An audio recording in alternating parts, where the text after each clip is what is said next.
ഗുരുഗണത്തിലേക്ക് സ്നേഹവന്ദനം. ശരീരത്തെ ഒരു വീടായി പരിഗണിക്കുകയാണെങ്കിൽ നെറ്റിത്തടമാണ് അതിൻ്റെ വാതിൽപ്പടി. ആ നെറ്റിയിൽ ഒരു നുള്ളു വിഭൂതി ചാർത്തി മറ്റൊരു തപസ്കാലത്തിലേക്ക് നമ്മൾ ഈ ദിവസങ്ങളിൽ പ്രവേശിക്കുക.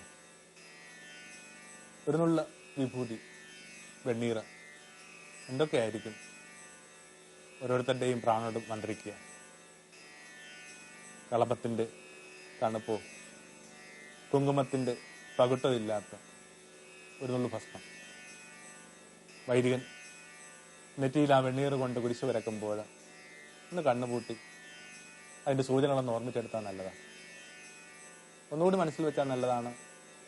കഴിഞ്ഞ ഓശാന നാളിൽ വലിയ ജയാരവങ്ങൾക്ക് വേണ്ടി നമ്മൾ ഉപയോഗിച്ച, പ്രദർശനത്തിന് വേണ്ടി ഉപയോഗിച്ച അതേ കുരുത്തോല തന്നെയാണ് ഇപ്പം കരിച്ച് വെണ്ണീറാക്കി മാറ്റിയിരിക്കുന്നത്. ഓർക്കുമ്പോൾ വല്ലാത്തൊരു ഭാരം തോന്നുന്നു. ഓരോന്നിനും എവിടെ നിന്ന് ആരംഭിക്കാമെന്നും എവിടെ എത്താമെന്നുള്ളതിൻ്റെയൊക്കെ ഒരു ഓർമ്മപ്പെടുത്തൽ കണക്ക് ഈ കുരുത്തോലയിൽ നിന്ന് നമ്മളുണ്ടാക്കിയ വെണ്ണീറ 5 സൂചനകളെങ്കിലും ഒരുപക്ഷെ ഒരാളെ സ്വയം കണ്ടെത്താനായിട്ട് ഈ ദിനങ്ങളിൽ ഈ വെണ്ണീറെന്ന് പറയുന്ന അടയാളത്തിൽ നിന്ന് സഹായിച്ചെന്നിരിക്കും. 2 അസെപ്റ്റിക് ലോകത്തിൽ നിന്നാണ്. യേശു നിന്നിരുന്ന ആ ഒരു പ്രത്യേക സമൂഹത്തിൻ്റെയും കാലത്തിൻ്റെയും ഒക്കെ സൂചനകളാണ്. ബാക്കി 3 ഭാഗ്യവശാൽ നമ്മൾ ജീവിക്കുന്ന ഈ ഭാരതത്തിൽ നിന്നുണ്ടായ ചില സങ്കല്പങ്ങളും ചില പ്രതീക ഭംഗികളും. ആദ്യത്തേത് അനുതാപവും അനുരഞ്ജനം എന്ന് പറയുന്ന 2 പദങ്ങളാണ്. വെണ്ണീർ പൂശി ചാക്കുവസ്ത്രം ധരിച്ച് നിലത്തിരുന്ന് ഒക്കെ ഇങ്ങനെ കരയാനും പ്രാർത്ഥിക്കാനും ഒക്കെ പറയുമ്പോൾ പ്രവാചകന്മാരുടെ മനസ്സിൽ 2 കാര്യങ്ങൾ നിശ്ചയമായിട്ടുമുണ്ട്. ഒന്ന് അനുതപിക്കുക, 2 അനുരഞ്ജനപ്പെടുക. അനുതാപം എന്ന് പറയുന്ന ആ വാക്ക് തന്നെ ഒന്ന് ശ്രദ്ധയിലേക്ക് കൊണ്ടുവന്നാൽ നല്ലതാണ്. മെറ്റ്നോയ എന്നൊരു വാക്കാണ് ഗ്രീക്ക് ഭാഷയിൽ ഉപയോഗിക്കുക. ഹൃദയപരിവർത്തനം തന്നെ. എല്ലാ തരത്തിലുള്ള ആ ഹൃദയപരിവർത്തനവും നിശ്ചയമായിട്ടും അനുതാപമായിട്ട് തന്നെയാണ് വേണ്ടത്. സ്വന്തം ജീവിതത്തെ പുനർവിചിന്തിക്കുന്ന ഒരാൾക്ക്, തിരിഞ്ഞു നോക്കുന്ന ഒരാൾക്ക് ഭാരപ്പെടാനും തലകുനിക്കാനും ഒക്കെ ഒത്തിരി കാരണങ്ങളുണ്ട്. അത്തരം ചില കാരണങ്ങൾ തിരിച്ചറിഞ്ഞ ഏതൊരാൾക്കും മാനസാന്തരത്തിൻ്റെ ചില അനുഭവങ്ങളുടെ നടന്നു പോയേ പറ്റും.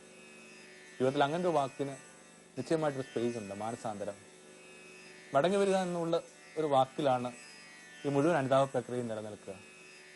പ്രവാചകൻ ഉപയോഗിച്ചിരുന്ന വാക്ക് ശൂബ് എന്ന് പറഞ്ഞൊരു വാക്കാണ്. ഹീബ്രു ഭാഷയിലാണത്. അതിൻ്റെ അർത്ഥം തിരികെ വരിക എന്നുള്ള. വലിയൊരു സ്നേഹം ഇങ്ങനെ ഓരോരുത്തരെയും തിരികെ വിളിക്കുന്നുണ്ട്. ഓരോ സ്നേഹവും ആത്യന്തികമായിട്ട് ഭൂമിയോട് ഉണർത്താൻ ശ്രമിക്കുന്ന ഒരൊറ്റ സങ്കടമോ ഒരൊറ്റ വിലാപമോ, കംബാക്ക്. ടൈറ്റാനിക് എന്ന് പറയുന്ന ഒരു ചിത്രം നിശ്ചയമായിട്ട് എല്ലാവരും തന്നെ കണ്ടിട്ടുണ്ടാവും. അതിൻ്റെ വിശദാംശങ്ങളൊക്കെ നമ്മൾ മറന്നു പോയാലും അതിനകത്ത് വല്ലാത്തൊരു കഠിനമായ മുഹൂർത്തമുണ്ട്. ആ സ്ത്രീയുടെ കയ്യിൽ നിന്ന് ഈ ചെറുപ്പക്കാരിങ്ങനെ ഊർന്നു പോകുമ്പോൾ, കടലിന് അഗാധങ്ങളിലേക്ക് ഇങ്ങനെ താഴ്ന്നു പോകുമ്പോൾ അവൾ മുഴക്കുന്ന ആ നിലവിളി, കംബാക്ക്. ചെറിയ അളവിലോ വലിയ അളവിലോ ഏതൊരു സ്നേഹാനുഭവങ്ങളിലും അത്തരമൊരു നിലവിളി ഒന്ന് കണ്ണുപൂട്ടിയിരുന്നാൽ കേൾക്കാവുന്നേ ഉള്ളൂ. കുഞ്ഞുങ്ങൾ വിളിക്കുന്നുണ്ടാവും കംബാക്ക്. എന്നും സന്ധ്യയിൽ വൈകി മാത്രം എത്തുന്ന ഒരപ്പനോടൊക്കെ, അല്ലെങ്കിൽ നിങ്ങൾ പതുക്കെ പതുക്കെ അവഗണിക്കുന്ന ആ വീട്ടത്താഴം അത് മന്ത്രിക്കുന്നുണ്ടാവും. നിങ്ങളൊരു പക്ഷേ കുറെ കാലമായിട്ട് വിതയ്ക്കുകയോ കൊയ്യുകയോ ചെയ്യാത്ത വയൽ നിലവിളിക്കുന്നുണ്ടാവും. അശ്രദ്ധമായിട്ട് നമ്മൾ മുമ്പോട്ട് കൊണ്ടുപോകുന്ന ഒരു ചങ്ങാത്തം നിലവിളിക്കുന്നുണ്ടാവും. അവഗണന കൊണ്ട് നമ്മൾ ഭാരപ്പെടുത്തുന്ന വയോധികരായ മാതാപിതാക്കന്മാർ നിലവിളിക്കുന്നുണ്ടാവും. കേൾക്കാതെ പോകുന്ന നമ്മുടെ ജീവിത പങ്കാളി എന്ന് നിലവിളിക്കുന്നുണ്ടാവും കംബാക്ക്. ഓരോ സ്നേഹാനുഭവത്തിൻ്റെയും ഉള്ളിൽ നിന്ന് നിശ്ചയമായിട്ട് ആ നിലവിളി പിറങ്ങുന്നുണ്ട് കംബാക്ക്.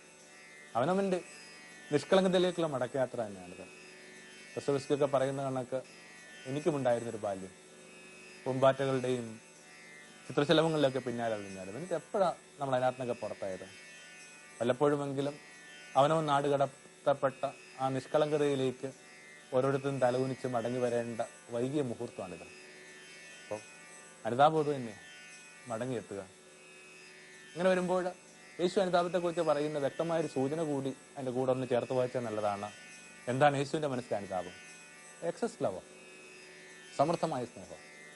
കാരണം ആർക്കും ആരുടെയും ഭൂതകാലം തിരുത്താൻ കഴിവില്ലാതിരിക്കവേ, ഒന്നിനും ഈ പരസ്യങ്ങളിലൊക്കെ പറയുന്ന കണക്ക് റീടേക്ക് ഇല്ലാതിരിക്കുമ്പോൾ പിന്നെ ചെയ്യാവുന്ന ഒന്നേ ഉള്ളൂ, ഞങ്ങൾ ആരെയാണോ വയലേറ്റ് ചെയ്തത് അത്തരം മനുഷ്യരിൽ നമ്മൾ പുലർത്തുന്ന, നമ്മൾ ചൊരിയുന്ന ആ സമൃദ്ധമായ സ്നേഹം. തന്നിലേക്ക് വന്ന ഒരു സ്ത്രീയെ ചൂണ്ടിക്കാണിച്ചുകൊണ്ട് യേശു പറയുന്നുണ്ട്, ഇവള് കൂടുതലായി സ്നേഹിച്ചത് കൊണ്ട് ഇവളുടെ കൂടുതലായ പാപങ്ങൾ വെറുക്കപ്പെട്ടിരിക്കുന്നു. ഒറ്റ കൽപ്പനയെ നമുക്ക് നൽകപ്പെട്ടിട്ടുള്ളൂ. ഒറ്റ കൽപ്പന നൽകപ്പെട്ടിരിക്കുന്നത് കൊണ്ട് തന്നെ നമ്മുടെ ഉത്തരവാദിത്വം എന്ന് പറയുന്നത് പല മടങ്ങാണ്. കുറെ അധികം നിയമങ്ങളും ചട്ടങ്ങളും നൽകപ്പെട്ടിരിക്കുന്ന ഒരു സമൂഹത്തിന് ഒന്നോ രണ്ടോ കൽപ്പനകൾ ബൈപ്പാസ് ചെയ്യാവുന്നേ ഉള്ളൂ. പക്ഷെ ഇതങ്ങനല്ല. യൂഡസ് കേൾക്കാതെ പോയ കൽപ്പന എന്നൊക്കെയാണ് വേദപുസ്തകം അതിനെക്കുറിച്ച് പറയുക. അന്ത്യത്താഴ മേശയിലാണ് യൂഡസ് ഇറങ്ങിപ്പോയതിന് ശേഷമാണ് യേശുവിൽ നിന്ന് ആ മൊഴി മാനവരാശി ശ്രദ്ധിക്കുന്നത്, ഞാൻ നിങ്ങൾക്ക് ഒരേ ഒരു കൽപ്പന തരുന്നു, സ്നേഹം. യൂഡസ് അത് കേട്ടിരുന്നെങ്കിൽ എത്ര ഭംഗിയായിരുന്നു. അതുകൊണ്ട് യേശുവിൻ്റെ അവസ്ഥയ്ക്ക് കാര്യമായ വ്യത്യാസമൊന്നും ഉണ്ടാവില്ല. ഈ വെള്ളിയാഴ്ച അല്ലെങ്കിൽ മറ്റൊരു വെള്ളിയാഴ്ച യേശു കഴിമരത്തിലേക്ക് വലിച്ചെറിയപ്പെടും.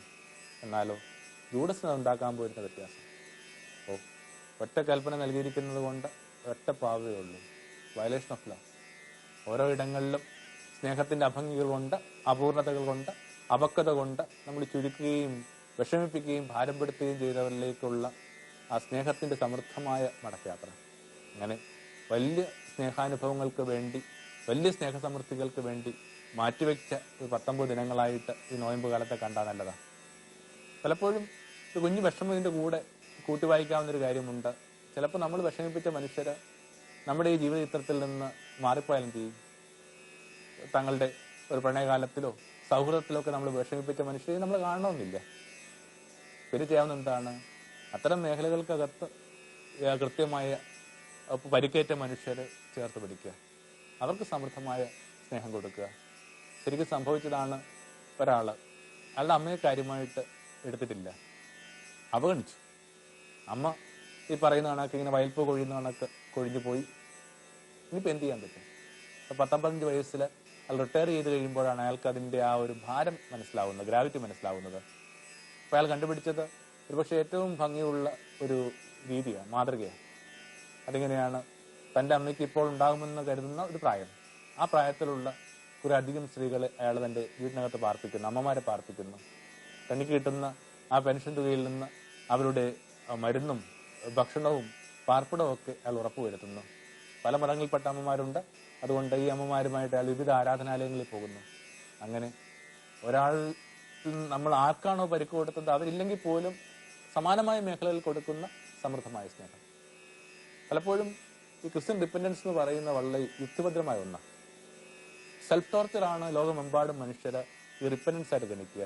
സ്വയം നുറങ്ങി ജീവിക്കുക, ഇന്നലെ സംഭവിച്ച ചില വിഷമങ്ങളിൽ നിന്ന്, ഇന്നലെ ചില മുറിവുകളിൽ നിന്ന് ചോരപൊടിയും ജീവിക്കുക, തലകുഞ്ഞവരായിട്ട് നടക്കുക, വേണമെങ്കിൽ മദ്യത്തിൽ അഭയം തേടുക, ഇതൊക്കെ അനുതാപത്തിന്റെ അടയാളങ്ങളായിട്ട് വേണമെങ്കിൽ എണ്ണാവുന്നതാണ്. പക്ഷെ അതിന് ക്രിസ്ത്യൻ വിശേഷിപ്പിക്കാവുന്ന സ്ലാങ് ഇല്ല. ഒരു വിഷമം പിടിച്ച ഓർമ്മ എനിക്ക് തന്നെ ഉണ്ട്. ഞങ്ങൾ 5 മക്കളാണ്. ഈ മക്കളിൽ ഈ 4 പേരെ അപ്പം കാര്യമായിട്ടൊന്നും അടിച്ചിട്ടില്ലെന്ന് തന്നെ പറയുന്ന എൻ്റെ ശരി. ഒരാൾക്ക് ഇത്തിരി കുറുമ്പ് കൂടുതലുണ്ട്, ഒരടിയൊക്കെ അയാൾക്ക് കിട്ടുന്നിരിക്കും. അടി കിട്ടിക്കഴിയുമ്പോൾ അവൻ്റെ കാര്യം ജയിച്ചു, അവനിങ്ങനെ ഉറക്കം നിലവിളിച്ച് എവിടെയെങ്കിലുമൊക്കെ പോയി ചുരുണ്ടുകൂടി കിടന്നുറങ്ങും. പിന്നെ കാണാവുന്ന ഒരു സാധാരണ സംഭവം ഇതാണ്, ഞങ്ങളാരും കാണുന്നില്ലെന്ന് ഒരു ഉറപ്പ് വരുത്തി കഴിഞ്ഞാൽ അവനടിച്ച ചെറിയ വടിയോ മിക്കവാറും ഈർക്കിലായിരിക്കും. ആ ഈർക്കിലുമായിട്ട് തൊടുക ഏതെങ്കിലും വശങ്ങളിലേക്ക് ചെന്നിട്ട് പിന്നെ സ്വയം അടിച്ചു നോക്കണം. അപ്പം എന്ത് ക്ഷോഭത്തിലാണ് അടിച്ചതെന്ന് ഉറപ്പില്ലാത്തത് കൊണ്ട് മുഖം വക്രിച്ചും പല അവയവങ്ങളിലൊക്കെ ഇങ്ങനെ അടിച്ചു നോക്കുന്നു.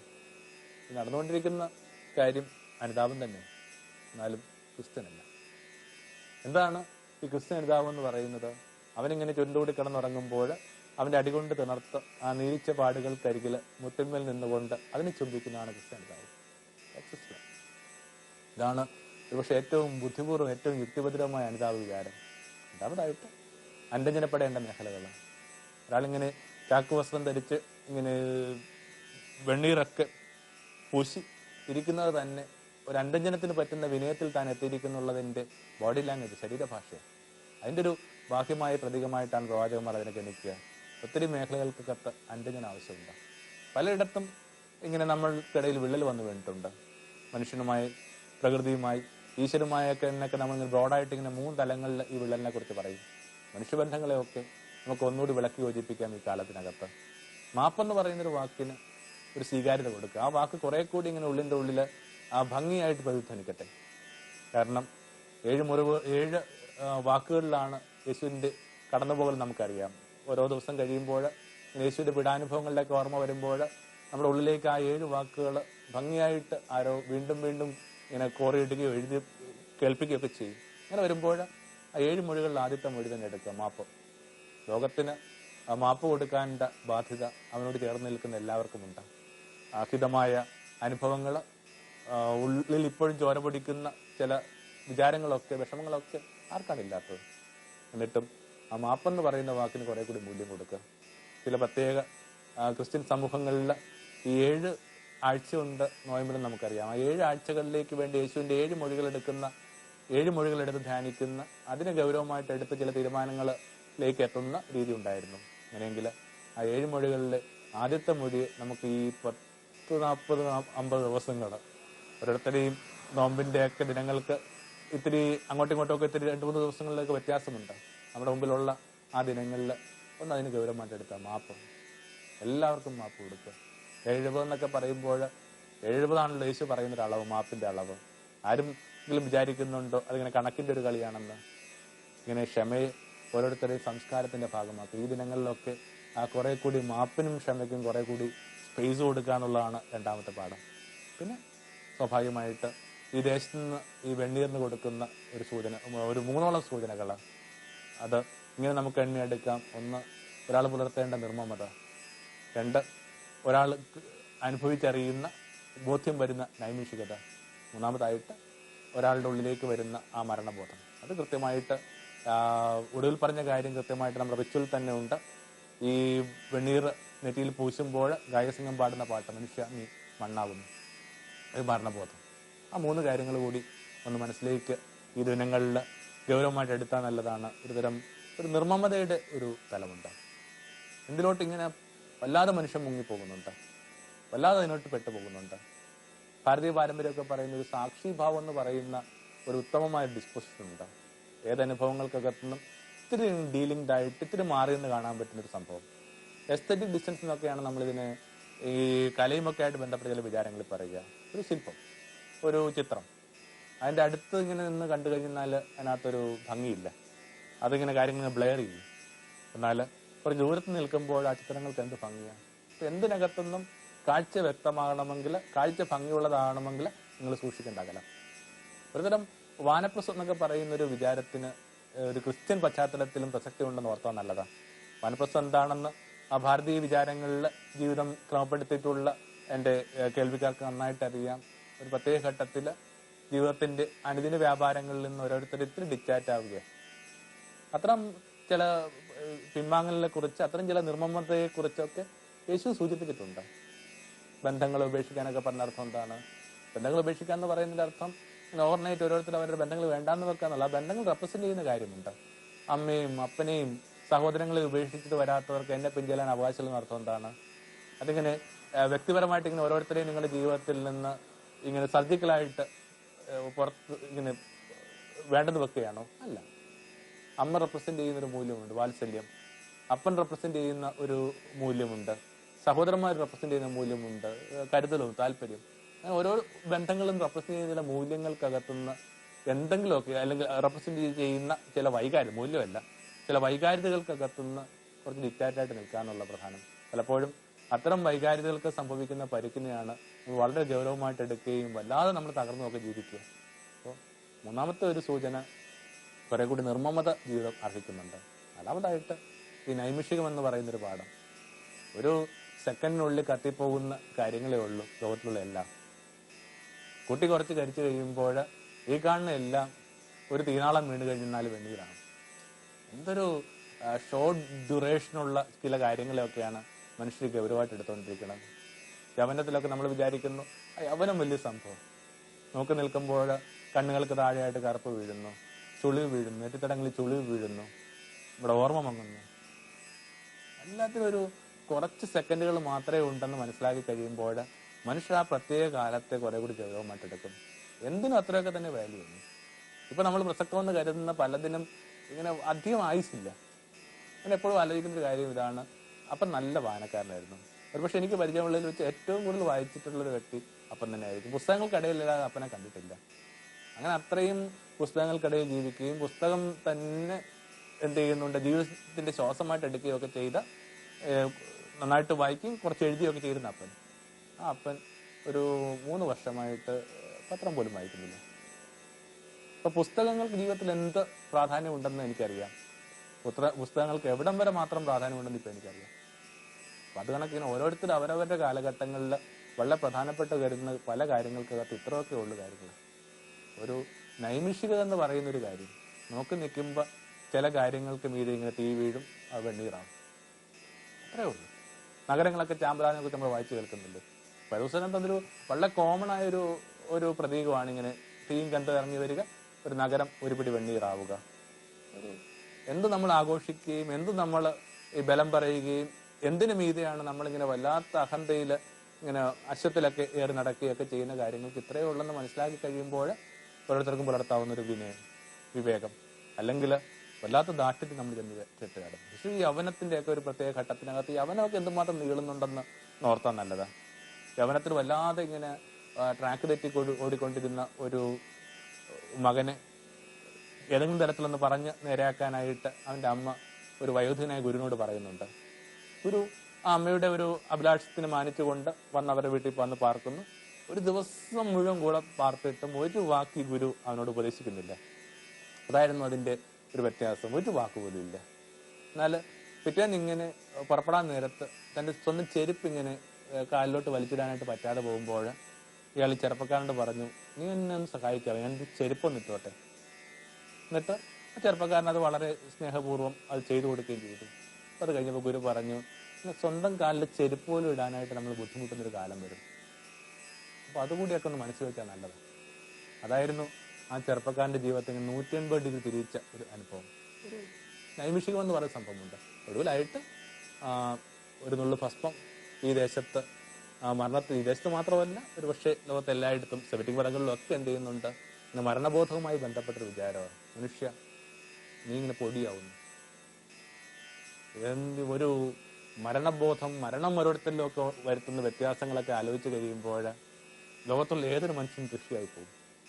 ഫ്രാൻസിസ് ബോർജിയ എന്ന് പറയുന്ന ഒരു വിസ്തം നമുക്കുണ്ട്. അദ്ദേഹത്തിന്റെ ഒരു മാനസാന്തര അനുഭവം എന്ന് പറയുന്നത് ഇങ്ങനെയാണ്. അക്കാലങ്ങളിൽ ഏറ്റവും അഴകുള്ള ഒരു സ്ത്രീയായിരുന്നു ഡോൺ ഇസബല എന്ന് പറയുന്ന രാജ്ഞി. ആ രാജ്ഞി എന്ന് പറയുന്നത് ഇങ്ങനെ അഴകിന്റെ പര്യായമായിരുന്നു. ആ രാജ്ഞിയുടെ ചാൻസലറായിരുന്നു ബോർജിയ. രാജ്ഞി മരിച്ചു. രാജ്ഞി അടക്കുന്നതിനേക്കാൾ മുമ്പ് ബോഡി ഒന്നുകൂടി വെരിഫൈ ചെയ്യേണ്ട ഒരു ബാധ്യത ഈ മനുഷ്യന് എന്തോ ചട്ടങ്ങളുടെ ഭാഗമായിട്ട് ലഭിക്കുന്നുണ്ട്. അങ്ങനെ ശവമഞ്ചത്തിന്റെ മേൽമൂടി മാറ്റുമ്പോൾ അതിലേക്ക് നോക്കിയിട്ട് ഈ മനുഷ്യൻ നിലവിളിക്കുന്നുണ്ട്, അങ്ങ് തന്നെയാണ് ഈ കിടക്കുന്നത്, രാജ്ഞി അങ്ങ് തന്നെയാണ്. ഒരിക്കലും സൗന്ദര്യം കൊണ്ട് എന്നെ ഭ്രമിപ്പിച്ച സ്ത്രീയാണോ ഇതിങ്ങനെ കിടക്കുന്നത്? ഇങ്ങനെ മരണം എന്ന് പറയുന്ന ഒരു സംഭവം ജീവിതത്തിലുള്ള കുറെ അധികം നമ്മുടെ കാറ്റഗറികളെ കടപുഴക്കി വീഴ്ത്താൻ മാത്രം ധൈര്യമുള്ളതാണ്. പലപ്പോഴും അത്തരം ഒരു ബോധമില്ലാത്തത് കൊണ്ട്, അതിലേക്ക് ഇങ്ങനെ പ്രവേശിക്കാനായിട്ട് താല്പര്യമില്ലാത്തത് കൊണ്ട് നമ്മളിങ്ങനെ ഓരോരോ കുഞ്ഞു കാര്യങ്ങൾക്കകത്ത് മുങ്ങിയും പൊങ്ങിയും നമ്മളെ തന്നെ മറന്നു കളയുക. ഡിസ്പ്ലേസ്മെന്റ് എന്ന് പറഞ്ഞുകൊണ്ട് ഒരു കളി മനഃശാസ്ത്രത്തിൽ പറയുന്നുണ്ട്. എന്താണത്? വളരെ പ്രധാനപ്പെട്ട ചില കാര്യങ്ങൾ അഭിമുഖീകരിക്കാനായിട്ട് കെൽപ്പില്ലാത്ത മനസ്സ് ചെറിയ ചെറിയ കാര്യങ്ങൾ കണ്ടെത്തി അതിൽ മുങ്ങിയും പൊങ്ങിയും ഒക്കെ ഈ വലിയ കാര്യങ്ങളെ മറന്നു കളയുന്ന പരിപാടിയുടെ പേരാണ് ഡിസ്പ്ലേസ്മെന്റ്. അതായത് നാളെ പരീക്ഷയാണെങ്കിൽ ഇനിയൊരു ഇക്വേഷൻ കൂടി രാത്രി ഒരു കുട്ടിയിരുന്ന് ഉണർന്നത് പഠിക്കും. ഇനിയൊരു ഇക്വേഷൻ കൂടി പഠിച്ചു കഴിഞ്ഞാൽ അവൻ്റെ ഇങ്ങനെ തല ഇങ്ങനെ വലിഞ്ഞു മുറുകും, ഞരമ്പ് പൊട്ടും തോന്നിക്കഴിയുമ്പോൾ അവൻ ഈ ടെക്സ്റ്റ് ബുക്ക് ദൂരേക്ക് വലിച്ചെറിഞ്ഞിട്ട് ടോംസിന്റെ ഭവനം മോളിയും വായിച്ച് പൊട്ടിച്ചിരിക്കുക എന്ന് പറയുന്ന സംഭവമുണ്ട്. ഭൂമിയായ ഭൂമിയിൽ മനുഷ്യരൊക്കെ ഏർപ്പെട്ടുകൊണ്ടിരിക്കുന്നത് ആ ഡിസ്പ്ലേസ്മെന്റിലാണ്. ഒരു നുള്ള വിഭൂതി നമ്മളോട് പറയും, നിന്റെ കയ്യിൽ മരണമുണ്ട്. In your hands I sense death. English സാഹിത്യത്തിനകത്ത് ഒരു കവി വേറൊരു കവിയെ യാത്രയാക്കുമ്പോൾ രണ്ടുപേരും തമ്മിൽ ഇങ്ങനെ കൈപിടിച്ച് പിരിഞ്ഞു പോകുമ്പോൾ, ഇയാളിങ്ങനെ നടന്നു പോകുമ്പോൾ ഈ ആദ്യത്തെ ആളെ അയാളുടെ ഭാര്യയെടുത്ത് പറഞ്ഞു, അവൻ്റെ കൈക്ക് എന്തൊരു തണുപ്പാണ്, ആ തണുപ്പിൽ മരണമുണ്ട്. ഒരു നുള്ളു വിഭൂതി ഇങ്ങനെ കയ്യിൽ പിടിക്കുമ്പോൾ, ഒരു നുള്ളു വിഭൂതി അണിഞ്ഞു നിൽക്കുമ്പോൾ സ്വന്തം മനസ്സോട് പറഞ്ഞാൽ നല്ലതാണ്, എൻ്റെ കൈക്ക് തണുപ്പുണ്ട്, എൻ്റെ ജീവിതത്തിൽ തണുപ്പുണ്ട്, ലൈസൻസ്. വളരെയേറെ ചെറിയ മക്കൾ കടന്നു പോകുന്ന വളരെ സങ്കടം പിടിച്ച ചില കാഴ്ചകൾക്ക് ഈ ദിനങ്ങളിലൊക്കെ സാക്ഷിയാകുന്ന ഒരു പശ്ചാത്തലം കൊണ്ട് ഈ വിചാരത്തിന് വളരെ ഇങ്ങനെ ഹൃദയ നൈർമല്യം കൊണ്ടൊക്കെ നമ്മൾ വല്ലാതെ അത്ഭുതപ്പെടുത്തിയ 27 വയസ്സുള്ള മിഥുൻ എന്ന് പറയുന്ന മോൻ മരിച്ചിട്ടിപ്പോൾ ആക്സിഡന്റ് മരിച്ചിട്ടിപ്പോൾ 2-3 ദിവസങ്ങളെ ആവുന്നുള്ളൂ. ഇങ്ങനെ ഓരോരുത്തരും ഒക്കെ ഇങ്ങനെ കടന്നു പോകുമ്പോൾ കുറച്ചുകൂടിയൊക്കെ മുതിർന്നവരും ജീവിച്ചിരിക്കുന്നവരും ബാക്കിയാവുന്നതൊക്കെ ഓർത്താൻ നല്ലതാണ്. ഓരോരുത്തരുടെയും കയ്യിൽ തണുപ്പുണ്ട്. പറഞ്ഞതുപോലെ പോകുന്ന വഴിക്ക് ബോട്ട് മുങ്ങി കവി കൊല്ലപ്പെടുന്നു. കവിയുടെ പേര് നിങ്ങൾക്കറിയാം, ഷെല്ലി. കണ്ട വിചാരങ്ങളെ വേഗത്തിലൊന്ന് സൂചിപ്പിച്ച് അവസാനിപ്പിക്കുകയാണ്. ഒരു നുള്ളു വിഭൂതി ഓരോരുത്തരുടെയും പ്രാണനോട് എന്തൊക്കെയാണ് പറയുന്നത്? 1 അനുതാപം, 2 അനുരഞ്ജനം, 3 നിർമ്മമത, 4 നൈമിഷികത, 5 കൃത്യമായിട്ടും കുറച്ചുകൂടി പ്രകാശം കിട്ടേണ്ട ഒരു മരണബോധം.